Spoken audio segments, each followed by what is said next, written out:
Kejadian tragis, suami mutilasi istri di Ciamis masih jadi perhatian publik.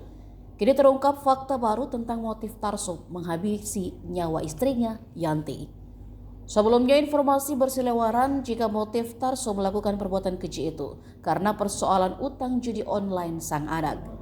Tidak sepenuhnya salah, penyebab dibalik kejadian tersebut memang dikarenakan masalah utang.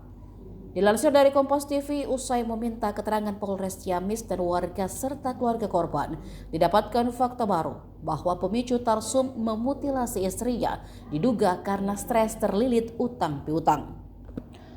Bukan cuma satu, pelaku dan korban diduga punya banyak utang di bank dan dengan bosnya.